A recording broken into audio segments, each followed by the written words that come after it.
नमस्कार, मी Anushree Karandikar. Talk time या कार्यक्रमामध्ये तुमचं सगळ्यांचं मनापासून स्वागत. टॉक टाइम मध्ये आजचा जो आपला विषय आहे तो आहे लेझरद्वारे व्हेरिकोज वेन्स, पाईल्स या सगळ्यावरती उपचार. आणि या विषयावरती मार्गदर्शन करण्यासाठी आपल्याकडे आलेले आहेत डॉक्टर जितेन चौधरी. डॉक्टर, कार्यक्रमामध्ये तुमचं मनापासून स्वागत. नमस्कार. आजचा जो आपला विषय आहे त्या विषयासंदर्भात तुमचेही काही प्रश्न असतील, तुमच्या काही शंका असतील तर तुम्ही आम्हाला फोन करू शकता आणि थेट डॉक्टरांशी संवाद साधू शकता. त्यासाठी आमचा नंबर लिहून घ्या. आमचा नंबर आहे 022-668-99263.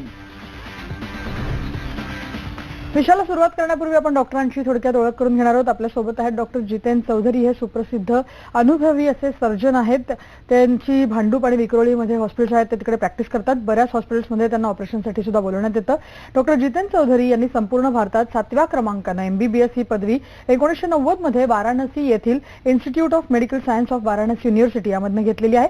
त्याचबरोबर त्याच कॉलेजमधून 1998 मध्ये मास्टर्स ऑफ सर्जरी या पदवीने सर उत्तीर्ण झालेत. तसंच 1 वर्ष दिल्लीमधील सुप्रसिद्ध राम मनोहर लोही या रुग्णालयात ते कार्यरत होते. 5 वर्ष भारतीय नौसेनेमध्ये सुद्धा सर कार्यरत होते. तसंच मुंबईमधील KEM hospital, Sion hospital, Tata memorial हॉस्पिटलमध्ये काही कालावधीत कार्यरत राहून सरांनी अनुभव घेतलाय आणि बऱ्याच पदव्या देखील घेतलेल्या आहेत. त्यामध्ये international college of surgeon USA, EFMAS, त्याचबरोबर मागच्याच वर्षी fellowship from international society of coloproctology यामध्ये सुद्धा सरांनी डिग्री घेतली. आणि त्याचबरोबर जर्मनीचे विख्यात सर्जन डॉक्टर रोलांड गॅरोन यांच्याकडून सरांना गौरवण्यात आलेलं आहे. डॉक्टर जितेन चौधरी यांना दिल्लीमध्ये वीरेंद्र सहवाग याच्या हस्ते सुद्धा गौरवण्यात आलेलं आहे. त्याचबरोबर त्यांना भारताचे माजी राष्ट्रपती अब्दुल कलाम यांना भेटण्याची सुद्धा संधी मिळाली होती. आजचा जो आपला विषय आहे तो आहे व्हेरिकोज वेन्स, पाईल्स या संदर्भातला. या सगळ्यावरती लेझर उपचार कसे करता येतील या संपूर्ण विषयावरती आपल्याला डॉक्टर मार्गदर्शन करणार आहेत. आपण थेट त्यांच्याकडे जाऊया आणि विषयाला सुरुवात करूया. डॉक्टर, आजचा जो आपला विषय आपण घेतला आहे तो लेझर उपचारांचा घेतलेला आहे. त्यामध्ये सगळ्यात प्रथम विषय जो घेतला आहे आपण तो व्हेरिकोज वेन्सचा घेतलाय. तो थोडासा आपण प्रेक्षकांना समजावून सांगूया की व्हेरिकोज वेन्स म्हणजे नक्की काय आहे आणि त्याचे साधारण लक्षणं किंवा सिम्पटम्स काय असू शकतात. सबसे पहले तो मैं आपको बहुत बहुत धन्यवाद बोलूंगा इतना सब कुछ अच्छा बोलने के लिए हमारे बारे में. और जहाँ तक वेरिकोज वेन की बात है, वेरिकोज वेन बेसिकली एक हमारे जो शरीर में पैरों में नसें हैं जो खून का प्रवाह लेके जाती हैं उसमें गुच्छा बन जाता है और वो डायलेट हो जाती है, उसको हम लोग वेरिकोज वेन बोलते हैं. अब उसके लक्षण जैसे मैंने आपको बताया कि वो आपको देखने में गुच्छा दिखेगा पूरा पैरों में. फिर बहुत देर खड़ा होने के बाद में कुछ लोगों को पैर में दर्द होने लगता है. अच्छा. और जो है इसके दर्द की खासियत क्या है कि ये दर्द जो है चलने के समय नहीं होता है. ये दर्द जो है आपको जब हम लोग रेस्ट करते हैं उस समय होता है. इसलिए एक स्पेशल नाम है इस सिंड्रोम का जिसको हम लोग बोलते हैं रेस्टलेस लेग सिंड्रोम, जो कि बाकी सब बीमारियों से इसको अलग हटाता है. जो कि सिर्फ चलने के बाद में जब हम रेस्ट कर रहे हैं तो उस समय हो रहा है करके. तो वो आपको क्या बोलेगा कि हाँ नहीं अभी फिर से चलो, तब जाके उसका दर्द को हमको आराम मिलेगा करके.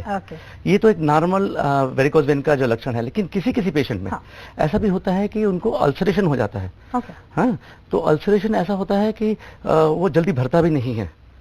और फिर किसी पेशेंट को अल्सरेशन से पहले सिर्फ क्या इचिंग होती है, उसका स्पेशल नाम है. उसको जैसे एक्जिमा होता है ना जब चमड़ी में रहता है, इस एक्जिमा को हम लोग बोलते हैं वीनस एक्जिमा. तो पेशेंट को खुजली हो रहा है बोलता रहता है, सोचता रहता है और वो अपना इलाज जो है नॉर्मल स्किन की क्रीम से लगाता रहता है. वो उससे ठीक होने वाला नहीं है क्योंकि ये बीमारी जो है नॉर्मल एक्जिमा नहीं है. ये स्पेशल टाइप का एक्जिमा है जिसको हम लोग बोलते हैं वीनस एक्जिमा. तो ये बेसिकली इसके लक्षण हैं जो कि लोगों को जरा सा भी ऐसा कुछ होता है तुरंत डॉक्टर को दिखाना चाहिए. नक्की. म्हणजे जसं तुम्ही म्हणालात तसं की प्रत्येक पेशंटच्या द्वारे वेगवेगळी लक्षणं जी आहेत ते दिसून येतात. कधी कधी नुसती खाज येते किंवा कधी कधी तिथे गाठ दिसून येते. तर त्या अनुषंगाने अशी लक्षणं दिसायला लागल्यानंतर डॉक्टरांकडे जायला पाहिजे. परंतु आता जसं तुम्ही म्हणताय की व्हेरिकोज वेन्स हा एक वेगळा आजार आहे किंवा वेगळे त्याची लक्षणं दिसून येतात, तर मग त्याच्या मागची कारणं जी आहेत ती काय असू शकतात, कशामुळे होतो हा, कोणाकोणाला होऊ शकतो. ये सब जानने के लिए पहले हमको आप सब लोग जानते हैं इस बात को कि हमारा जो खून का प्रवाह है, दिल जो हमारा है जिसको हम लोग हार्ट बोलते हैं, वो पंप करता है खून को. खून पंप करता है वो जो आर्टरीज के थ्रू सब ऑर्गन्स पे पहुंचाता है. ठीक ना. तो वो ऑर्गन से जब वो वहाँ पे अपना ऑक्सीजन दे देता है, अपना न्यूट्रिएंट्स दे देता है, तो उसके बाद में वही खून वापस जो है हमारी नसों के थ्रू जाता है. उसको हम लोग वेन्स बोलते हैं. और ये वेन्स जो पैरों में है 2 चैनल्स में बहती हैं. एक होता है सुपरफिशियल चैनल और एक होता है डीप चैनल. तो ये खून वापस जाके दिल में जाता है, फिर वहाँ प्योरीफाई होकर फिर वापस पंप करता है. अभी ये जो वेन्स है ये वेन्स में वॉल्स होते हैं ताकि क्योंकि हम लोग जैसे चल रहे हैं तो हमारा मसल्स, काफ मसल्स उसको पंप करती है हार्ट की तरफ. ठीक है ना. वही वॉल्स किसी भी वजह से अगर खराब हो जाते हैं तो जो है हार्ट में पूरा खून नहीं पहुंचता है और वहीं इकट्ठा होने लगता है नीचे, और उसमें वेन्स में फिर वो जो है सूजन आने लगती है और वो चौड़ी हो जाती है, तो वेरिकोज वेन बनती है। अभी ये जो बॉल्स क्यों खराब होते हैं उसके बहुत सारे कारण हैं। एक कारण जो बहुत कॉमन कारण है वो है हेरिडिटरी।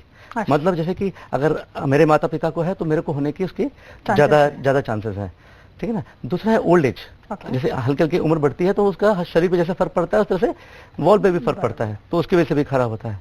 अभी इसके अलावा क्या क्या है कि कुछ कुछ व्यवसाय ऐसे हैं, कुछ कुछ प्रोफेशन ऐसे हैं जैसे कि जिनमें काफी समय के लिए खड़ा रहना पड़ता है। जिस प्रोफेशन में ज्यादा समय के लिए खड़ा होना पड़ता है उन सबको होने के चांसेस इसमें ज्यादा रहते हैं। जैसे कि आर्मी पर्सनल हैं, डॉक्टर्स हैं, डॉक्टर्स में हमारे हैं, उस पर डॉक्टर्स में भी स्पेशली सर्जन जिनको काफी समय के लिए खड़ा रहना पड़ता है।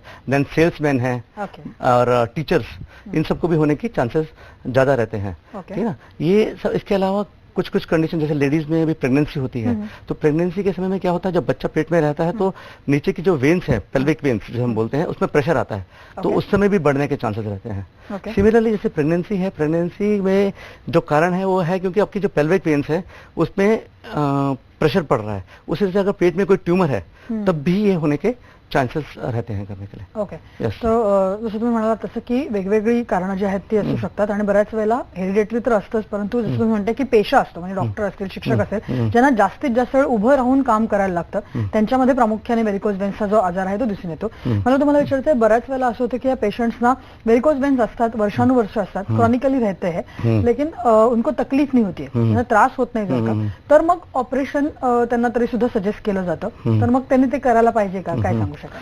हाँ सी, क्या है कि हम लोग पब्लिक नॉर्मल पब्लिक सोचते हैं कि जब तक त्रास नहीं होती है, मतलब बुखार नहीं आएगा तो दवा नहीं लेंगे, दर्द नहीं होगा तो नहीं लेंगे, ये जो बहुत नॉर्मल से दिखती है वेरिकोज वेन्स, ठीक है ना, लेकिन इनके कॉम्प्लिकेशंस इतने खतरनाक हो सकते हैं, इसलिए उसका इलाज करने की जरूरत पड़ती है. अब कॉम्प्लिकेशंस क्या क्या हो सकते हैं, ठीक है ना. देखिए क्या होता है कि वहाँ पे जो वेरिकोज वेन्स में जो प्रेशर रहता है खून का इतना ज्यादा रहता है कि अगर जरा सा भी इसमें सुई भी लगी तो इतना प्रोफ्यूज ब्लीडिंग हो सकता है कि जो कि पेशेंट की जान के लिए भी घातक हो सकता है. अच्छा, दूसरा क्या है कि वीनस अल्सर, जो अभी हमने थोड़ी देर पहले बात की आपसे, अल्सरेशन ऐसा रहता है कि वो जल्दी भरता नहीं है, और वही अल्सर अगर कई सालों तक पड़ा रहे तो उसमें कैंसर होने का भी चांसेस रहता है.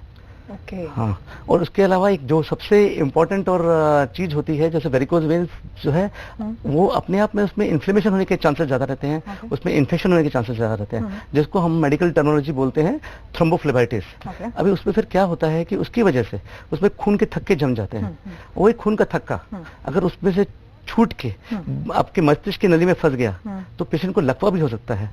वही अगर थक्का मस्तिष्क के बजाय हार्ट में, मतलब दिल में अगर फंस गया तो उसको जो है क्या कहते हैं, आपको दिल का दौरा पड़ सकता है और पेशेंट की जान भी जा सकती है. तो ये इतने सारे कॉम्प्लिकेशंस होते हैं, इसीलिए इसको ऑपरेशन करने के लिए डॉक्टर हमेशा बोलता है. चाहे दर्द हो या ना हो, उसका इसलिए इलाज करना जरूरी है. ठीक है. अभी आपने इलाज की बात की है तो वही की ट्रीटमेंट जे आहे, मग आता वेरिकोज वेन्स वरती एक्झॅक्टली ट्रीटमेंट जर का करायची असेल, तुम्ही म्हणालात तसं की त्रास होत नाही तोपर्यंत पेशंट डॉक्टरकडे जात नाही आणि इलाज करून घेत नाही, परंतु मग आता वेरिकोज वेन्सचा जर का क्रॉनिकली त्रास असेल आणि जर का दिसायला लागतात त्या गोष्टी, त्याचे लक्षणही दिसायला लागतात, तर मग ट्रीटमेंटचा जो पार्ट आहे तो नेमका कशा प्रकारे असतो? हाँ, इसका जो है वेरिकोज वेन का ट्रीटमेंट कई तरीके से होता है.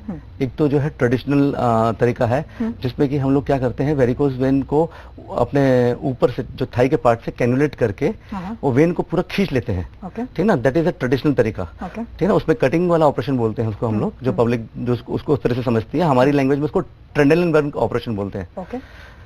और लेकिन आजकल इसके अलावा दूसरे भी तरीके आ गए हैं, जो नए तरीके हैं, उसको हम लोग बोलते हैं लेजर सर्जरी. उसको टर्मिनोलॉजी बोलते हैं EVLT या EVLA, एंडोविनस लेजर ट्रीटमेंट या एंडोविनस लेजर अब्लेशन. अभी ये ट्रीटमेंट से क्या है कि पेशेंट को कॉस्मेटिकली भी बहुत फायदा, क्योंकि कुछ कटिंग नहीं होती है और दर्द भी बिल्कुल नहीं होता है. ये पेशेंट जो है आज अगर ऑपरेशन हुआ है तो कल अपना ऑफिस भी ज्वाइन कर सकता है. इसका रिकवरी में टाइम जो है बिल्कुल ना के बराबर है ना. और उसमें क्या है, सिर्फ छोटी सी सुई के थ्रू हम लोग ये लेजर का फाइबर डालते हैं और वहाँ पे जहाँ पे हमारा जंक्शन जो डीप वेन और सुपरफिशियल वेन मिलती है उसके थोड़ा सा आगे इसको खींच के लेजर फाइबर की एनर्जी, डायोड लेजर होता है एक तरीके से, उसको एक सेटिंग्स हमारी रहती हैं उसकी, वो सेटिंग्स पे रख के डायोड लेजर से उसको हल्के हल्के जलाते चले जाते हैं. ओके तो पेशेंट को पता लगता है कि सिर्फ एक सुई का दर्द हुआ बस, ओके ठीक है ना, बाकी कुछ भी इसको दर्द नहीं होता है। ठीक आहे. और सुई का दर्द भी इसको नहीं होता क्योंकि हम लोग उसको बेहोशी की हालत में करते हैं. बरोबर. यस. नक्कीच. म्हणजे लेझरचे उपचार जे आहेत ते जसं तुम्ही म्हणता तसं की त्याच्यामध्ये पेन सुद्धा नाहीये आणि लवकर रिकव्हरी होते आणि तुम्ही म्हणालात की आदल्या दिवशी जर ऑपरेशन झालं तर दुसऱ्या दिवशी पेशंट आपली सगळी कामं जे ती रेग्युलरली करू शकतो. तर या अनुषंगाने आपण चर्चा पुढे सुरू ठेवूया, परंतु इथे वेळ झाली एका छोट्याशा ब्रेकची. तुम्ही कुठेही जाऊ नका, पाहत राहा टॉक टाइम.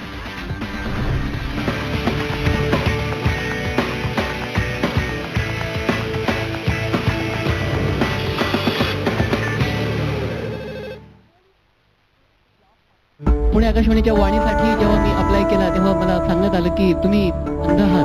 तेव्हा मी ठरवलं की आता मी हरणार नाही आणि मी खरं सांगतो भारतातलं पहिलं अंध मित्रांचं लाईव्ह ब्रॉडकास्टिंग आम्ही केलं. जगन्नाथ गंगाराम पेडणेकर ज्वेलर्स प्रस्तुत झी युवा सन्मान 2017 रविवार 31 डिसेंबर संध्याकाळी 7 वाजता झी युवावर. 5 प्रकारच्या तुळशी अर्कापासून बनलेला जॉली तुळशी 51 ड्रॉप्स जे शरीरातील विषारी पदार्थांना नष्ट करतो, प्रत्येक रोगाला नैसर्गिकरित्या दूर ठेवतो. जॉली तुलसी 51 ड्रॉप्स. रेपको मध्ये मनासारखे व गरजेनुसार लोन ऑप्शन्स आहेत. खूप फ्रेंडली सर्व्हिस आहे. लोन त्वरित मिळणार. Repco home finance. रेपको आपली गरज आणि उत्तम सेवेसाठी. सबसे अच्छी हल्दी है सेलम की, जो है तमिलनाडु में. इसलिए टाटा संपन्न अपनी हल्दी लाते हैं खास सेलम से. कुदरती तत्व कर्क्यूमिन से भरपूर ये हल्दी है गुणकारी. परखो चुनो सर्वगुण संपन्न स्वाद. संपूर्ण महाराष्ट्रावर असेल आमची पहिली नजर.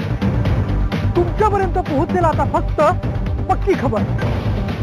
प्रतिभा संपन्न महाराष्ट्राचे वर्तमान, प्रत्येक क्षेत्रातील घडामोडींचा अस्सल मराठमोळा वृत्तांत.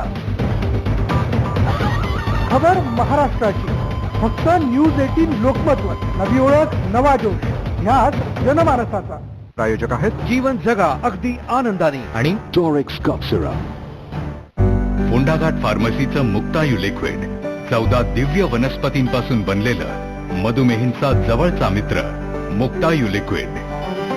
विधान परिषदेवर श्री प्रसाद लाड यांची झालेली निवड सार्थ ठरेल. ही संधी नवी उत्साही वाटचाल असेल. नवनिर्वाचित विधान परिषद आमदार प्रसाद लाड यांचे हार्दिक अभिनंदन. क्या आप मुश्किल दिनों के दर्द, अनियमितता, खून की कमी व कमजोरी से परेशान हैं? तो अपनाइए हेम पुष्पा. हेम पुष्पा का खास फॉर्मूला उन कठिन दिनों की तकलीफों को जड़ से दूर करे और खून साफ कर रूप निखारे. मेरा भरोसा और पीढ़ियों का विश्वास सिर्फ Hem Pushpa. Garnier black naturals hair colour यांच्या नॅचरल लुकिंग केसांचं रहस्य. आमंड ऑइल युक्त no ammonia formula greys cover करतो फक्त 15 मिनिटांमध्ये आणि देतो शायनी नॅचरल लुकिंग केस जे तुम्ही कलर कराल आणि कोणाला कळणारही नाही. ट्राय करा गार्नियर ब्लॅक नॅचरल्स. 51 मूल्यवान जडीबुटींनी युक्त काश्मीरी केसर युक्त पतंजली स्पेशल च्यवनप्राश खा.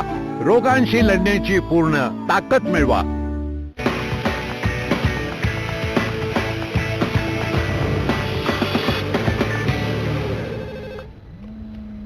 ब्रेकनंतर टॉक टाइम मध्ये तुमचं सगळ्यांचं पुन्हा एकदा स्वागत.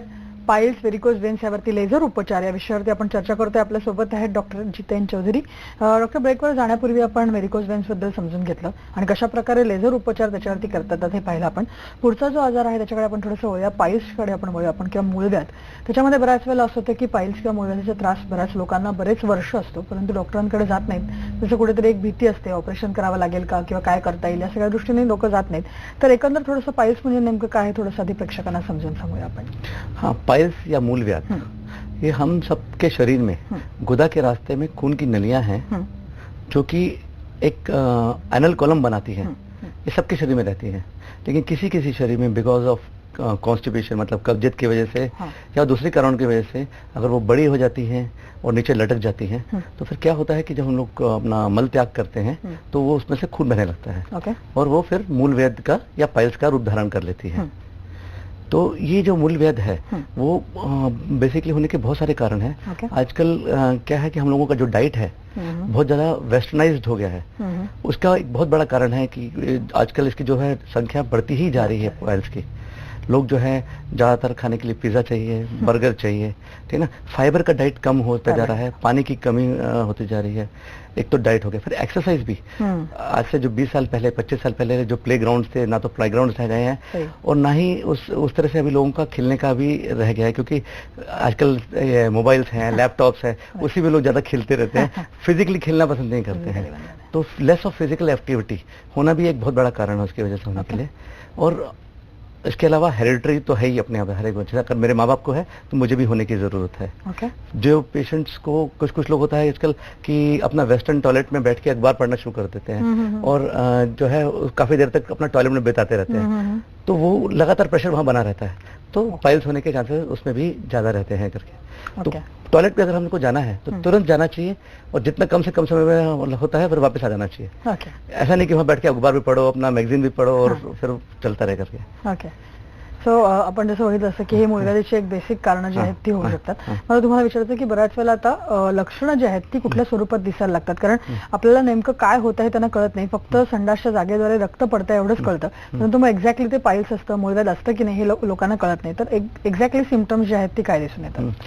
सिम्टम्स बेसिकली पेशेंट को क्या होती है, तो खुजली होती है वहाँ पे, या फिर जो है ब्लीडिंग होने लगती है, या किसी को दर्द भी होता है। ठीक है, ये सब कारण है। लेकिन इम्पोर्टेंट क्या है कि पाइल्स के लोग जल्दी डर के मारे हमारे पास आते नहीं है, और उसमें भी जैसे है कि दर्द जो है बहुत लोगों को नहीं होता, सिर्फ ब्लीडिंग होती है। और ब्लीडिंग होती है, वो ध्यान भी नहीं देते कि ब्लीडिंग हो रही है कि नहीं हो रही है करके। कभी किसी ने देखा तो पता चला कि इसको ब्लीडिंग हुई। और ब्लीडिंग होने के लिए जो संडास के रास्ते में सिर्फ पाइल्स कारण नहीं है, सिर्फ मूल्यवाद कारण नहीं है, एक एज के बाद में कैंसर होने का भी चांस होता है, जो कि जो है लोग उसको इग्नोर करते रहते, सोचते कि हाँ मूल्यवाद है करके। इसलिए एटलीस्ट डॉक्टर के पास जाके चेकअप जरूर करा लेना चाहिए कि हाँ भाई हमारे को क्या है, मूल्यवाद है, तो हमको फिर आगे इलाज करना है नहीं करना वो बात की मर्जी है, लेकिन एटलीस्ट इलाज जरूर जाने से पहले एक बार चेकअप जरूर करा लेना चाहिए डॉक्टर से।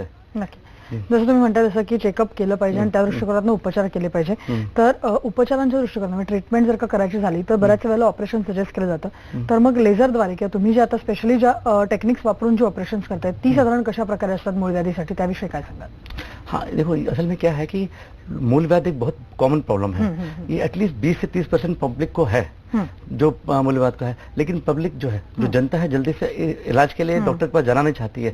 उसके कई सारे कारण हैं, उसमें से जो इम्पोर्टेंट कारण है कि उनको क्या लगता है कि 3 चीजों डर लगता है। एक तो ये है कि पेन, ठीक है ना, कि पेन होगा, बहुत जास्ती पेन होगा और फिर जो है बहुत तकलीफ होगी। दूसरा चांस है डर, उनके पब्लिक में एक कॉमन मिथ ये है कि ये दोबारा हो ही जाता है, है ना, जिसको हम लोग रिकरेंस या रिलैप्स बोलते हैं, कि होना ही होना करके। और तीसरा क्या डर लगता है लोगों को कि शायद जो है हमारा कंट्रोल भी खत्म हो जाएगा करके। जो 3 चीजें हैं जो कि लोग पब्लिक डरती है, इसलिए डॉक्टर के पास जल्दी से आती नहीं ऑपरेशन के लिए। अभी जो नया पद्धति, जैसे आपसे मैं बात हुआ करके आपने पूछा, तो लेजर पद्धति से ये सब तीनों चीजें नहीं होती हैं। अब इसके डिटेल में जाने के लिए हमको पहले उसकी जो है संरचना समझनी पड़ेगी। हमारी जो गुदा की संरचना है उसमें क्या है कि जो हम लोग पुराना ऑपरेशन करते थे, जिसको कि हम लोग मिलिगन मॉर्गन ऑपरेशन बोलते थे, उसमें क्या होता था कि हम लोग बाहर से जो लटक रहा था अपना पाइल्स का गुच्छा, उसको बाहर से कट करके जाते थे, उसकी गर्दन पे जाके धागा बांध देते थे, ठीक है ना, उससे पाइल्स से तो उसको रिलीफ हो जाता था। लेकिन क्योंकि हमारे जो भगवान ने शरीर की संरचना की है, उसमें जो पेन के फाइबर्स हैं, वो पेन के फाइबर्स हमारी चमड़ी के थ्रू एक लेवल तक जाते हैं, और उसके ऊपर वो पेन के फाइबर्स नहीं है। वहाँ पे एक लाइन है जिसको हम लोग बोलते हैं डेंटेड लाइन। डेंटेड लाइन के ऊपर पेन के फाइबर्स नहीं रहते हैं। तो जो पुराना ऑपरेशन था वो क्या है, नीचे से ऊपर जाता था। लेकिन जो अभी हम लोग नया ऑपरेशन करते हैं, वो जिसको हम लोग लेजर भी बोलते हैं और साथ में हम लोग कभी कभी स्टेपलर भी करते हैं, तो वो हम लोग नीचे से नहीं जाते, हम लोग उधर ऑपरेशन करते हैं जहाँ के पेन के फाइबर्स रहते नहीं है। तो this operation is absolutely painless operation, because pain fibres वहाँ पे है ही नहीं। दूसरी बात रही जहाँ तक रिकरेंस की, रिकरेंस क्यों इस नई पद्धति में नहीं होता है, उसका कारण है क्योंकि जो पुराना ऑपरेशन था, पुराने ऑपरेशन में क्या होता था, हम सिर्फ पाइल्स जो 3 जगह हमको दिखी पाइल्स, उसको बांधा और वापस बाहर आ गए। लेकिन दोबारा नहीं हो उसके लिए हम लोग कुछ नहीं करते थे। अभी दोबारा नहीं हो उसके लिए हम लोग या तो हम लोग क्या स्टेपलर कर देते हैं। स्टेपलर का मतलब क्या होता है कि वो पूरा जो चारों तरफ से सर्कमफ्रेंस से 2 रो में स्टेपल्स लग जाते हैं उसमें, और वो जो है आपकी ब्लड सप्लाई को रोक देते हैं। ब्लड सप्लाई रोकने की वजह से क्या होता है कि आगे के नए जो है पाइल्स बनने के चांसेस भी जो है मिनिमाइज हो जाते हैं, कम हो जाते हैं उसके करके। या फिर हम लोग उसको वही काम जो स्टेपल करता है, वही काम हम लोग जो है धागे से भी यूज कर सकते हैं। धागा जो मेडिकेटेड धागा रहता है उसको हम लोग वाइक्रिल बोलते हैं, जो कि बॉडी में 90 डेज के बाद में एब्जॉर्ब भी हो जाता है। और तब तक वो अपना काम करके वहाँ पे फाइब्रोटिक टिश्यू पैदा कर देता है, ताकि द्वारा जो है वेन्स द्वारा नहीं बने और द्वारा रिकरेंस नहीं आए, ठीक है ना। और क्योंकि हम लोग स्फिंक्टर को टच ही नहीं करते हैं, तो जो है आपको लॉस ऑफ कंट्रोल भी नहीं होता है, आपको जो है पूरा कंट्रोल रहता है उस चीज में। आपकी जो बाउल इवैक्यूएशन है, जो मल त्याग करने की जो विधि है, उसमें पूरा कंट्रोल रहता है। तो ये 3 कारण अगर हम लोग उसको पेशेंट को प्रोवाइड कर सकते हैं, तो उनके तीनों जो डर खत्म हो जाएंगे, तो वो फिर इस ऑपरेशन के लिए तैयार हो जाते हैं। नक्की. जसं म्हणतो, जसं की आपण लेझरच्या द्वारे ज्या सगळ्यात मोठ्या ज्या 3 भीती असतात त्याच आपण एलिमिनेट करतोय, त्याच्यामुळे अशा प्रकारचे ऑपरेशन्स करणं सेफ आहे. आणि जसं तुम्ही म्हणाल तसं की पेनलेस आहे, त्यामुळे पेशंट्सना घाबरायची नक्कीच गरज नाही. सर, या अनुषंगाने आपण चर्चा पुढे सुरू ठेवूया, परंतु इथे वेळ झाली एका छोट्याशा ब्रेकची. तुम्ही कुठे जाऊ नका, पाहत राहा टॉक टाइम.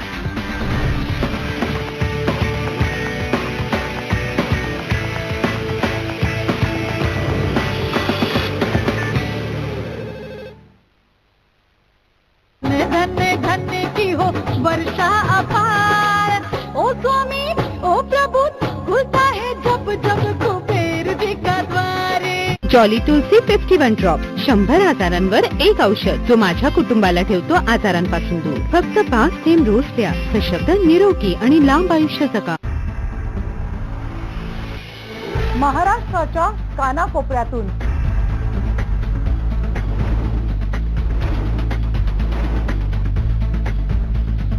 आपलं शहर, आपला जिल्हा, आपल्या तालुक्यातून आम्ही आणतो जगासमोर बातमी न ऐकलेली, न पाहिलेली. दररोज न्यूज 18 लोकमतवर मॉर्निंग प्राईम टाइम सकाळी 7 वाजल्यापासून. आनंद साजरा करताना थोड्या वेदना तर होणारच ना, पण या वेदनेमुळे थांबायचं कशाला? एक्सपर्ट आहे ना वॉलिनी, डॉक्टरांचा विश्वास पात्र, यातील पटकन शोषून घेतला जाणारा नॅनोजेल फॉर्म्युला विना मसाज देतो आपल्याला तात्काळ आणि दीर्घकाळ आराम. वॉलनी, याच्या पुढे वेदना काय चीज आहे? The Renault December celebrations. Win a car daily. Also these benefits up to ₹1 lakh. Attractive finance offers and more. So test drive and book today. Renault, passion for life. Patanjali aloe vera gel में है auxin और gibberellin, जो कि skin cells growth के लिए बहुत फायदेमंद है, और बीटा कैरोटीन, जिसमें है amazing anti ageing properties.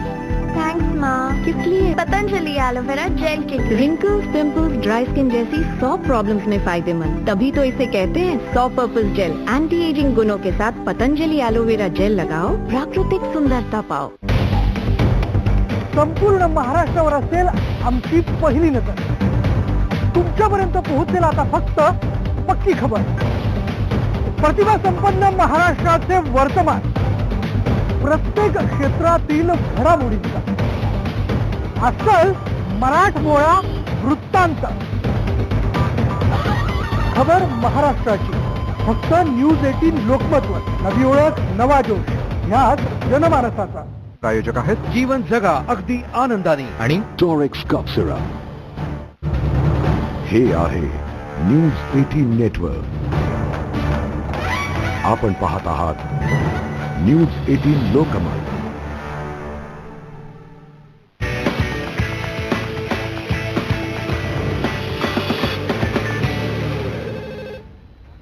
ब्रेकनंतर talk time मध्ये तुमचं सगळ्यांचं पुन्हा एकदा स्वागत. व्हेरिकोज वेन्स, पाईल्स यावरती लेझर उपचार या विषयावरती आपण चर्चा करतोय. आपल्यासोबत आहेत डॉक्टर जितेंद्र चौधरी. डॉक्टर जितेंद्र चौधरींबद्दल सांगायचं झालं तर डॉक्टर जितेंद्र चौधरी हे व्हेरिकोज वेन्स आणि पाईल्स म्हणजेच मूळवाद यावर अत्याधुनिक पद्धतीनं लेझर उपचाराद्वारे उपचार करण्यामध्ये प्रसिद्ध आहेत. डॉक्टर जितेंद्र चौधरी यांना दिल्लीमध्ये वीरेंद्र सेहवाग यांच्या हस्ते गौरवण्यात आलेलं आहे आतापर्यंत. त्याचबरोबर डॉक्टर जितेंद्र चौधरी यांना भारताचे माजी राष्ट्रपती डॉक्टर अब्दुल कलाम आझाद यांना भेटण्याचीही संधी मिळाली होती. तर सर, आपण जसं बघितलं की व्हेरिकोज वेन्स बद्दल बघितलं किंवा पाईल्स बद्दल बघितलं, त्या पुढे जाऊन थोडंसं मला तुम्हाला विचारायचं आहे की लेझर उपचार करताना बऱ्याच गोष्टी आपण त्याच्यामध्ये कव्हर करतो. तर हर्नियाबद्दल थोडंसं आपण बोलूया की हर्निया म्हणजे नेमकं काय होतं, त्याची साधारण लक्षणं, कारणं जी आहेत ती काय असू शकतात. हर्निया हमारे शरीर में कहीं पे एक डिफेक्ट है, या मतलब छेद है, जहाँ से हमारे शरीर का खुद ही का ही आंतड़ी या ओमेंटम बाहर आने लगता है. ओके. और वो फिर हर्निया के जैसे दिखता है. उसको हम लोग हर्निया बोलते हैं. ओके. ते होण्याच्या मागची साधारण काय साधारण कारण असू शकतात आणि कशा प्रकारे दिसतात? हाँ, हर्निया बेसिकली किसी पेशेंट को दर्द के रूप में प्रेजेंट करता है. लेकिन ज्यादातर लोगों को दर्द नहीं होता, सिर्फ एक बल्ज दिखता है, ठीक है, कि एक वहाँ पे कुछ दिख रहा है करके. वो किसी का जो है आंतड़ी बाहर आके नीचे लटकने भी लगता है और फिर लेटने के बाद में वो अंदर चला जाता है.